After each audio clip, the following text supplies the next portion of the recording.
Chair, and I recognize the gentlelady from California, Ms. Jacobs. Thank you, Mr. Chairman.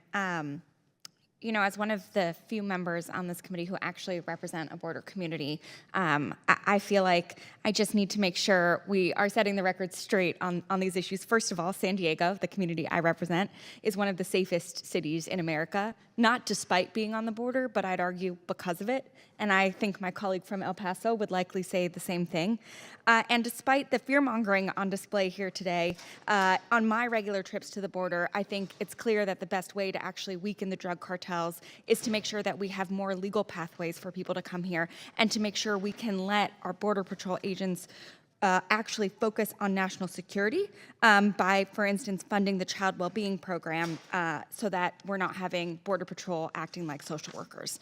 And I would just, you know, all of the people they're saying on the terrorist watch list that we've seen come through, we know that because we have caught them, which means the system is actually working.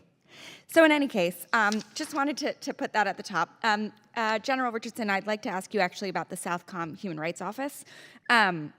You know, it was established in the late 90s, and I think it's been a clear success in how we integrate human rights directly into daily operations. Could you speak to how the Human Rights Office has benefited Southcom, how it's improved the command's relationship with human rights advocates and civil society, and if there's anything more you need from us to best be able to utilize the Human Rights Office? So thank you for that, Congresswoman. The Human Rights Office in Southcom that we've had for over 20 years has been a huge enabler. And the ability to, you know, everything that we do, it's baked in. It's a core foundational principle. And human rights, the rule of law, and the professionalization of the militaries as we work with our military partners in the region, that is at the top of the list. And then just infusing that in terms of all of the programs. And then it dovetails nicely into women, peace, and security, the integration of women into the forces, the militaries, and the public security forces. Our enlisted leader development program, which is a rock star program. That's what makes our U.S. military so strong, is our enlisted force. And what we do is we bring that program to the region and help our partners make that stronger. And so with my Sergeant Major sitting behind me today, very, very proud of that program. But our Human Rights Office, I just did a human rights engagement last Friday, and I try to do that just about every 6 months. I meet with human rights organizations when I travel in the region as well to hear their perspective, because it's a perspective that you have to understand, not just our military-to-military perspective, but what is happening on the ground, what they're seeing, what they're concerned about, because that factors into everything that we do to help countries. And I think with the Human Rights Office that we've been able to, over the years with the relationships we've built, but actually as our partner nations have had to be mobilized to help their police. And we talk about, you know, honoring their Constitution and the importance of honoring their Constitution, not just a person that might be in the leadership seat. When those gray zone areas come into effect, that's where we really see the benefits of the hard work of our Human Rights Office in Southcom. Thank you. And could you share a little bit about the 25th anniversary celebration that happened in Miami in 2022?